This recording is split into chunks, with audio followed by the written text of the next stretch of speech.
Well, I was going to review a bad movie, but it doesn't look like David's decided to show up today, so...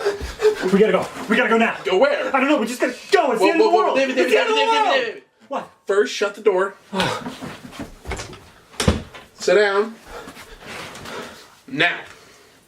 Wait a minute. It's the end of the world! December 21st, the mind predicts it's the end of the world. December says we're all gonna die. David, this is 2017. Wait, what? That was like 5 years ago. This sounds really familiar.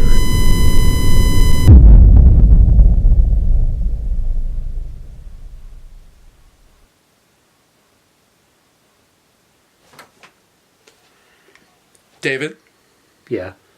what are you doing? I'm doing this snake can. Something's wrong. We've done this before.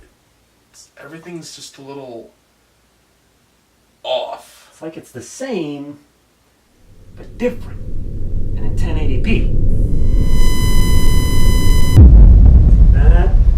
Matt, are you here?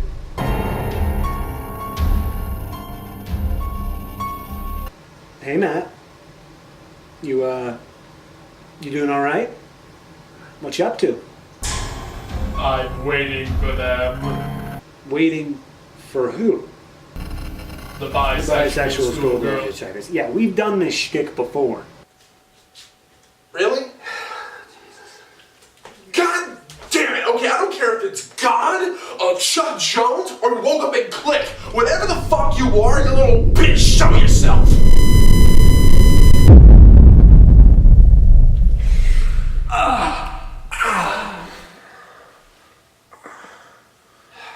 Yeah, let's make fun of the being that can control time and space. Great fucking idea.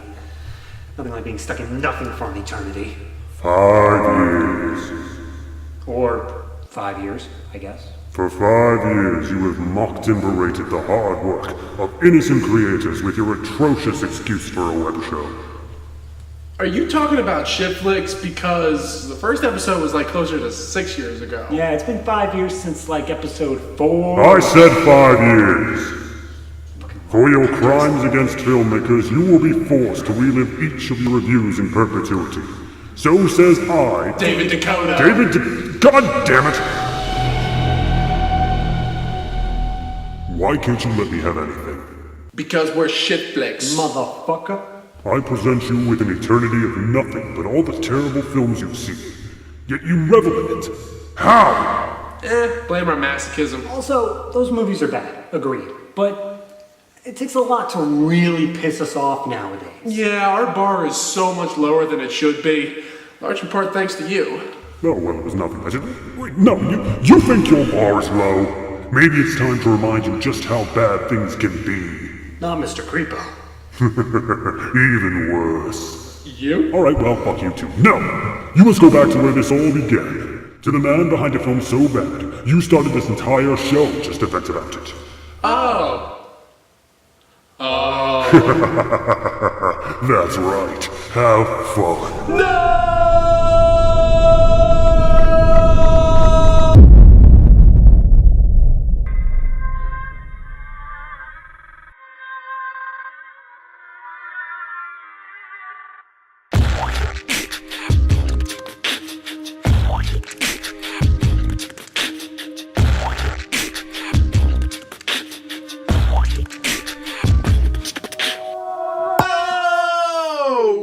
Okay, we're here on the couch.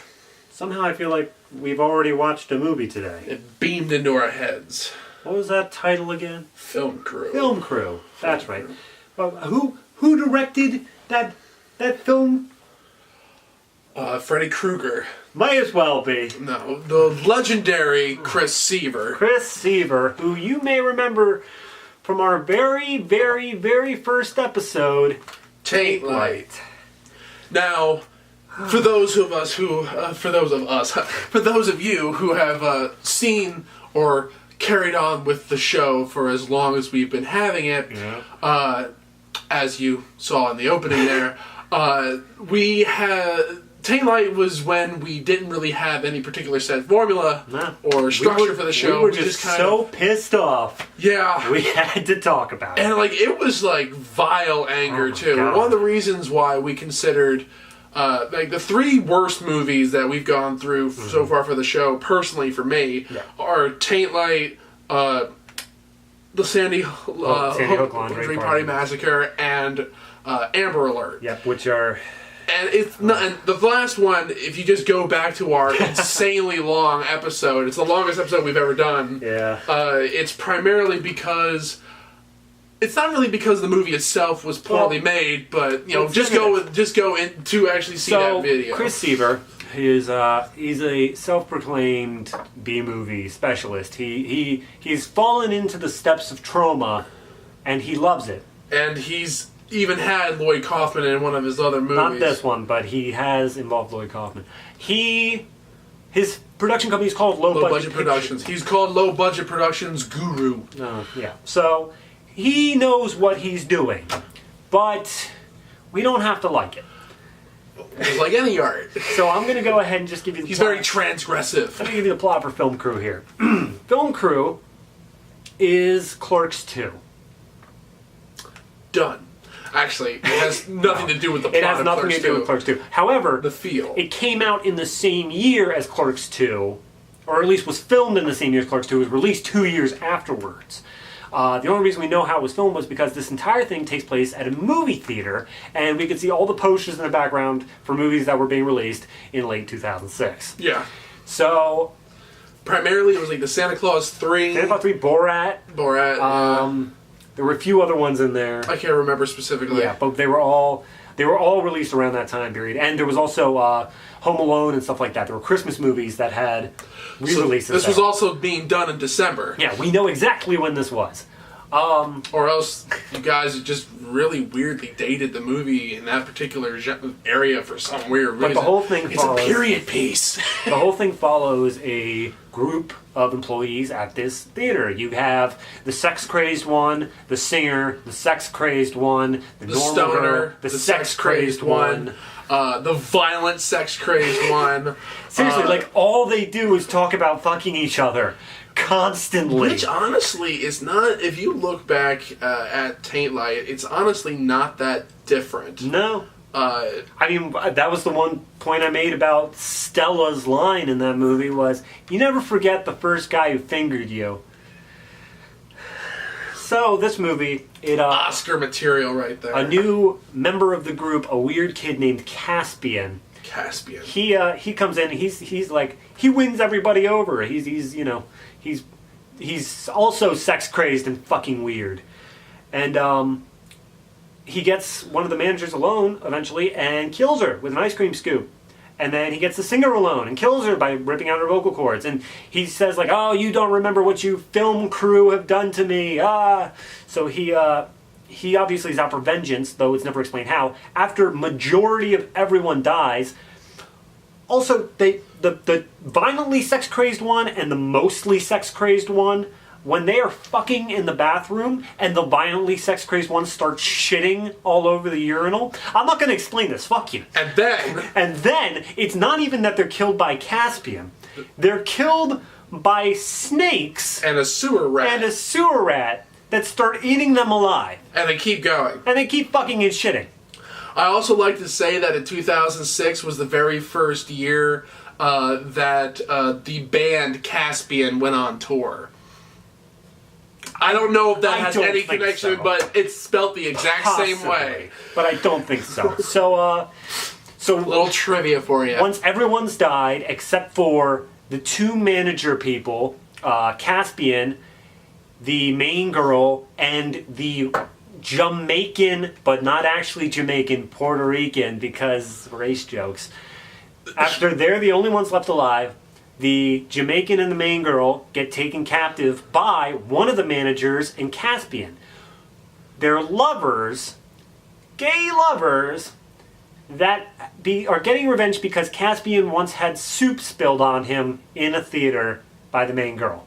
And if anything, he should have just gotten vengeance on the main girl because it had nothing to do with everybody else. But apparently he was pissed off at the whole place. And the manager's in on it because A, the lover thing, and B, because he wants all of them dead so he doesn't have to fire them so he can get new employees that he actually wants. Which doesn't make any sense. Not at all. But the movie ends just before they're about to die by burning them alive by the other manager girl she's Tara Reid. She's addicted to tanning. She's addicted to tanning, and she's got like that raspy voice, and she's apparently a furry who dresses up as Muzzy. I'm just gonna gloss by all that. She comes back. She's also the person who plays the vampire girl with the Brooklyn accent in Taint Light. Yeah. A lot of these same actors you see in Taint Light, actually in a lot of his other movies too. But in this one, she comes back with a samurai sword and slices up the other manager guy, and then the main girl gets the samurai sword and slices up Caspian's dick, and they both die, and then the movie ends with her going down on the Jamaican dude while he sings some random, probably very racist Jamaican song. I don't know. I think he was going, I think, again, like, I don't know,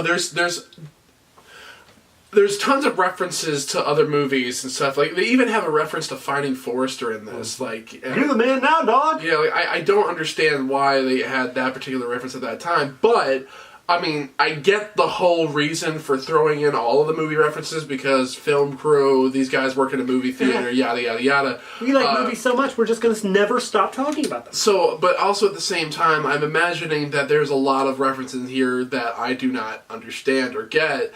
I mean, the whole idea... Did you explain that the movie that they were showing was a trauma film? Oh, yeah, that was the whole set. It wasn't even set up to a plot. Like, they never come back to it. No. But the first scene says how they're showing a... the Toxic Avenger Part 4, which I'm pretty damn sure doesn't exist. Instead of Star Trek The Motion Picture. Which, again, doesn't really come back to anything, but whatever. But yeah, they're all for their trauma films, and the one main girl is just like, man, you can't like trauma, it's shit, and I don't like shit. And it's like, yeah, but it's fun shit. It's obvious. It's like poking... What, does it exist? Toxic Avenger 4 does exist, but it exists in 2000, so yeah, that was relatively recent comparatively when they actually made this. So, yeah, I don't even know Citizen Toxic. I feel like they're making... Whenever they point to the trauma stuff, they're like poking fun at the fact of, like, themselves. I mean, yeah. Where they're saying, like, oh, you can like bad movies despite them being utterly garbage. I mean, they know that they are doing what they are. They even have later on in the movie.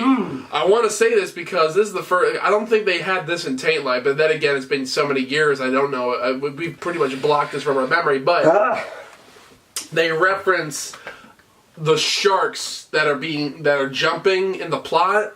And they self-reference Chris Seaver. They say, after the guy explains his plan of like why he killed them and all that, it's like, wow, this is some B-movie trash. Not even Chris Seaver would go for this. Or like put up with this shit or something like that, yeah. It's like, and that is, to me, it broke David. I had to stop. Yeah. This was only like 5 minutes before the end of the movie, and that included the end of the credits.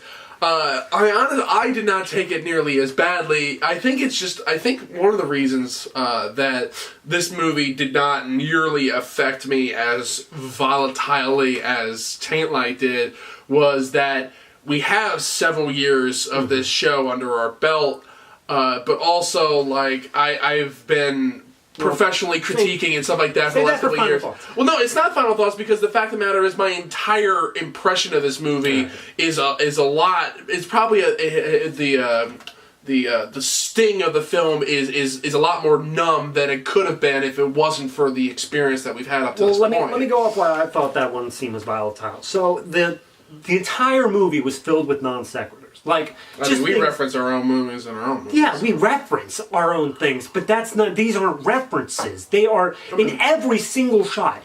Every single, like, medium shot that's its own conversation that may or may not have as much of a punch as they need it to. They had the entirety of the cast just dancing in the background. I'm not kidding. I did laugh at that. I laughed at it the first time. When it was like, there was one girl when they switched shots, and then there was the whole cast. I thought, like, okay, that's clever. But then they kept including doing a person that we didn't even meet at that point. Exactly, it was a random character at that point. But they keep doing it over and over and over again. Yes, once is funny, twice maybe. Rule of 3 in comedies. But at the 7th time, stop. Make your script funnier. I don't, and then, like, towards the end of the movie, like, within those last 5 minutes, they were doing just constantly these non sequiturs of just these things that, like, don't make any sense in the plot of the movie, but they're funny on their own, I guess.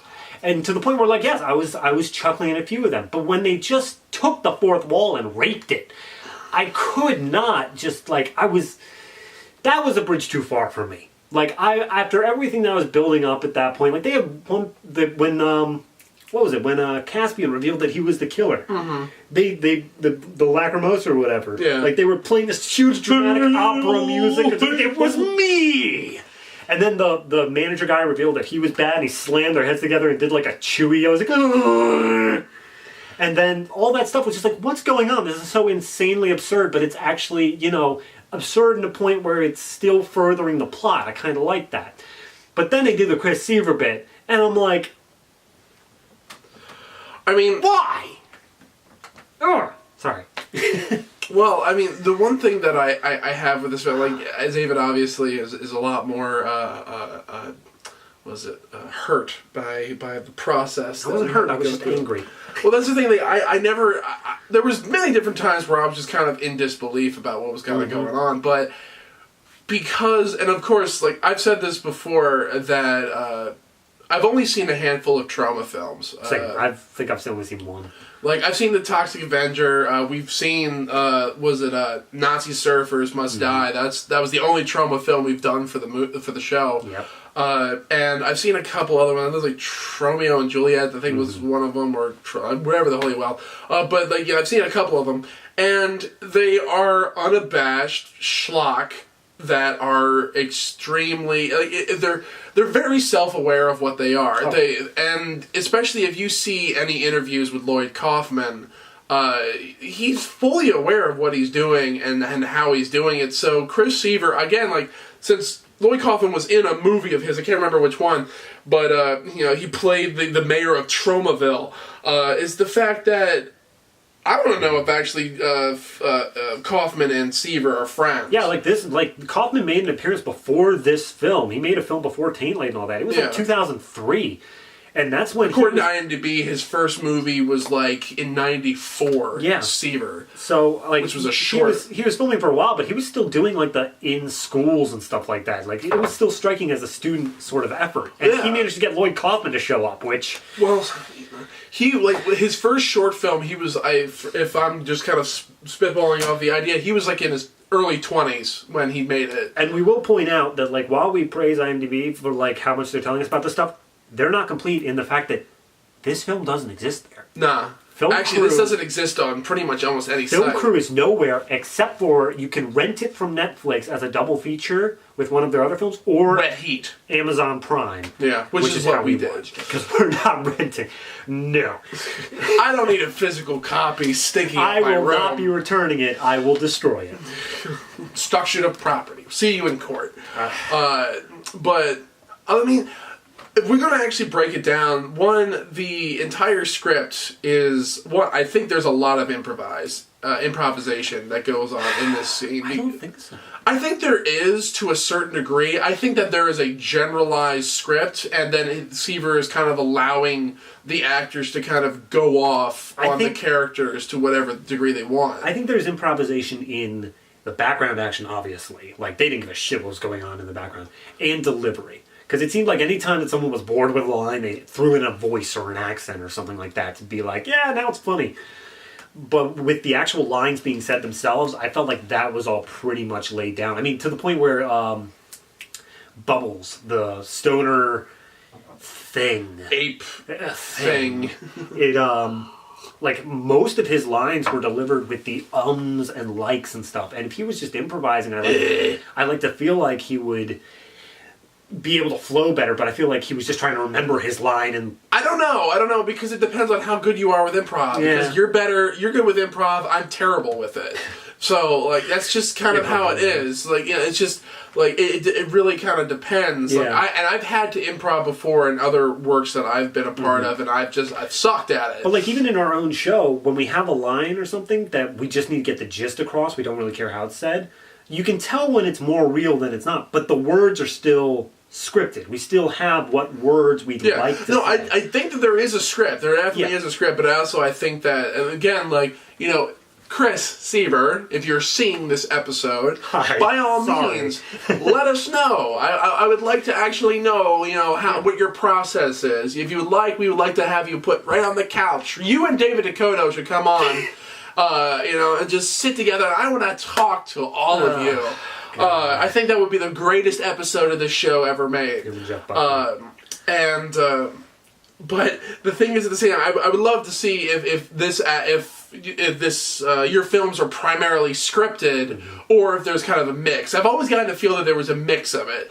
There definitely is lines being, especially with movie references. I always felt that it was the scenes were laid out and stuff like that, like they had the script. But then when they got on the set, they were joking around so much that like they came up with new lines, and they're like, "Oh, that's great, add that in." Yeah, but that's still improv, right? Though.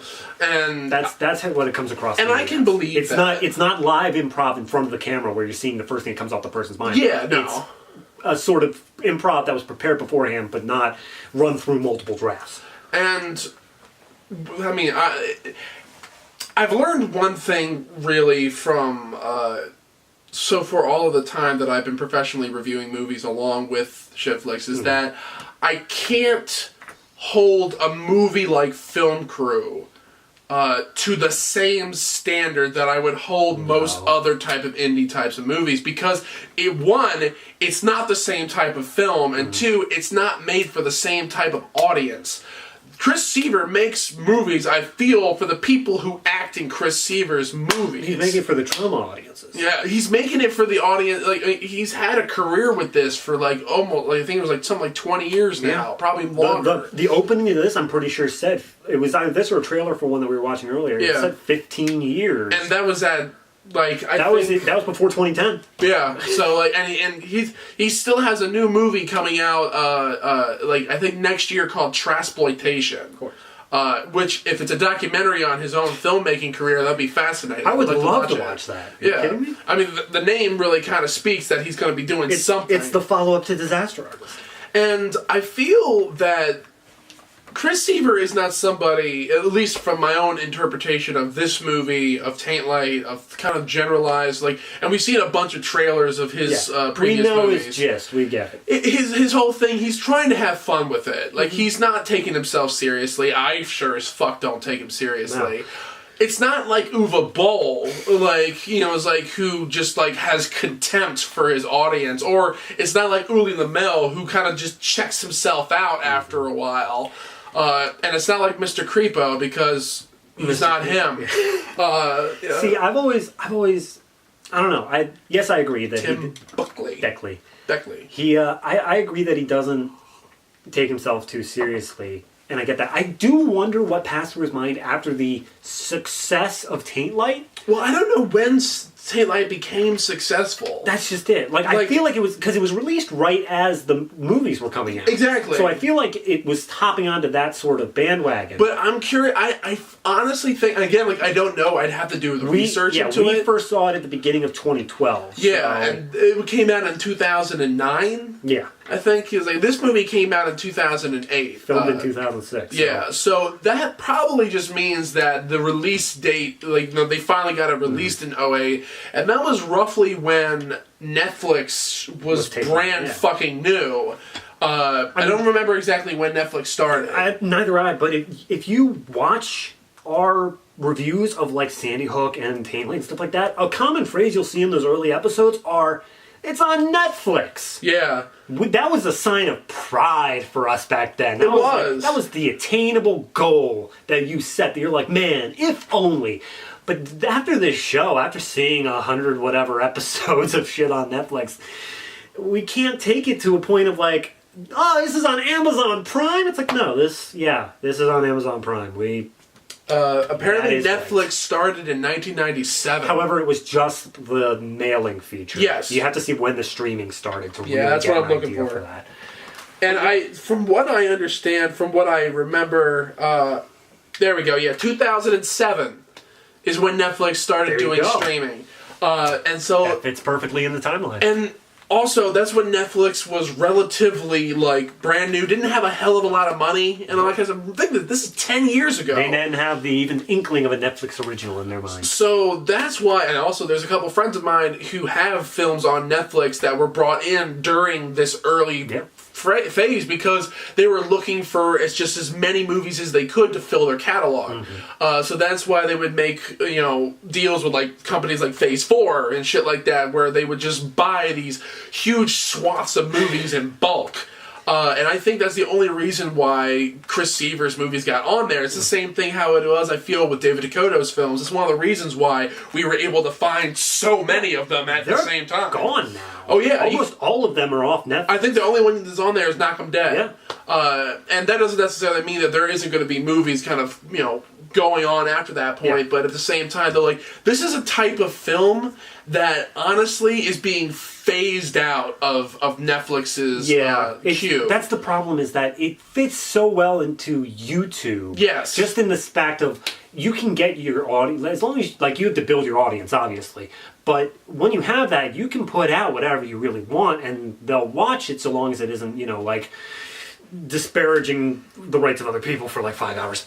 But if you put out like this sort of low budget film, that's where it's going to be seen. Like that's always the story you hear of, like, someone put out a short film that they made their student, put it up on YouTube, and then they got funding for the full thing later on. That's the sort of story. That's what's happening here. But now, or Vimeo or something like that. It's a streaming site. Now things like Netflix, Amazon Prime, YouTube Red, they aren't willing to ruin their brand. They have to protect that image. I mean, there's still crappy movies and original shit that's being released and or produced by these companies. Yeah, but they like to... Look at Adam Sandler's movies with Netflix. But they aren't passing it off as, oh man, we're making so much schlock, or we're allowing schlock on our thing. It's, no, we have good things, we have bad things, we have all things.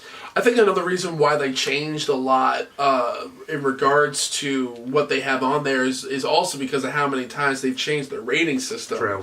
Because remember, like, was it the Amy Schumer special? Like, all the alt-right trolls were like, just like they just shot its rating down just because they didn't like her. Yeah. Regardless of whether or not you like Amy Schumer, that's one of the reasons I feel that they changed the rating system. Yeah. Probably the main reason. That's why we don't have good for everybody ratings anymore. We have, how is it good for you? Yeah, and you don't have star ratings. You just have thumbs up and down, which is not nearly good enough. We call it the Ebert meter. We got off into a long tangent there about Netflix and its quality. But honestly that's completely connected to this movie. Yeah, that's how we came across Chris Seaver and all that. That's how we started the show. Yeah, which is good for retrospect. But in the way of this movie and reviewing this movie, there isn't much. Just by saying the words Chris Seaver, you should get what we're saying nowadays. Like, it's not... He's not nearly as infamous as it once was. He's not That's what I went off on. Taint Light's the only thing that has a Wikipedia. That's what I went off on that thing of. With the fame of Taint Light, I wanted to know, did that change how he produced later films? Did he start taking it seriously? And we haven't seen. I know we watched a trailer for Paranormal Investigative Agency. Yeah, something like that. That was a much higher quality camera, but it seemed like it was kind of the same sort of parody. And then was it? We looked back at like one of his really early ones, which was shot on like VHS. Yeah, and that I don't want to tell you. And like, but. Honestly, I can't fault... And do you want to do final thoughts? Pretty much, because, like, honestly, there's not a hell of a lot you can say about this movie. You just go back to our Taint Light review, and all the qualms that we had with that one are pretty much all present here. Mm-hmm. The only difference being with me is the fact that I'm not so deeply infuriated by them. I've just kind of let it roll off my shoulders. But at the same time, though, you recognize how ridiculous and over the top the performances are, how inane the script can be, and like this is not even. I consider this the lowest of the lowest common denominator form of comedy. where you give an actor one very specific archetype, and they turn that to 11, and then they just keep grinding and keep their foot on the floor there. On TV tropes, it's the flannerization. Yeah. The character starts off with many nuances, but then one of them takes hold and it grows like a tumor. Yeah, but the funny thing is, though, you just have that one thing there. Tumor. You start with the tumor, and then it just spreads to the whole body. It's like you got terminal stage 4 cancer right there. And honestly, that's really all that kind of this movie is. I can't say about how he has evolved as a filmmaker, because I know that all he does are these types of parody genre things. Oh, yeah. And so this one came before it, so this was a step to Taint Light. But even then, this was parody. Like we said, Clerks 2. Yeah, absolutely. So, I mean, again, I don't think that it was 100% intended to be Clerks 2, but it had that vibe going with it, and most of it was just trying to be referential to all these other types of tropes. So, and all in all, I don't think it's nearly as bad as Taint Light was, especially when I first watched it. But at the same time, though, this still probably ranks up to one of the worst movies that we've seen for the show. So for me, like I said, throughout the whole movie, it was just a collection of little tidbits. Little vignettes. That were collected by the murderer plot, which didn't start until halfway through the movie. I don't care. That's the whole thing. Is I don't care. I liked seeing I liked seeing how many different ways they could describe and perform fucking, because that was basically all they had. They just like Taint Light. The thing with Taint Light was at least they made fun of the vampire things. They had fart jokes and stuff like that. They were really also kind of really specific about they were making fun of one type of one movie. particular thing. This one, because it was kind of Clerks 2, they were allowed to branch out. An umbrella. So they did a whole, and because it wasn't very much plot based, it was vignettes. It was things that there was a part where the Jamaican guy gets fired, or he talks the customer. Calls him out on some bullshit, and he talks back to him. So he was in the right. Yeah, goes to the manager and tries to get him fired. The manager's like, "Yeah, you're fired. Get out of here." So he just hides behind the counter for a while. He's like, "Is he gone?" "Yeah." What a fucking dumbass. Yeah, man. So they there's little vignettes like that aren't connected to anything else. It's just to give you a little scene. But what really struck me in this movie was the end credits, where they said, "Thanks to the real film crew," and they listed off all the same names as the cast, which makes me think that Chris Seaver probably worked in a movie theater, and this was probably all of his co-workers that he then just parodied and turned up to 11. And I don't know how I feel about that. Also, I think that when they're fucking in the bathroom and they're getting eaten alive by the snakes and shit like that, I honestly feel that that's an homage to Frogs, to the movie Possibly, Frogs. But I also feel like or to Snake Island, because that came out a few years before this one. Yes, but I feel like they had a character who was really addicted to sex and was bisexual, the one woman character. We're getting eaten alive. Keep fucking me. And I felt like maybe they saw a rat in the bathroom once, and maybe they saw a snake in the bathroom once, and then they turned that up to 11, and they just did that. I feel like this might be Chris Seaver's own story, but it's a personal turned up to 1,000,000, and in that way I don't know how to take it. But on its own, just looking at what I was presented, it's schlock, and I can't take it seriously, and he didn't take it. Nobody has ever taken this seriously. So why should we? So that's basically where I come out of it at. It's just schlock, and regardless of how bad it is, regardless of how much I hated it in the moment, we're still going to keep going. Yeah, we're still going to keep going. That's not deterred us at all. No. So ShitFlix. Film crew. Are you kidding? I put you through the worst film I can think of, yet you still want to keep going. What will it take? What will it take to shut you two down for good? Copyright strikers? I'll be right back.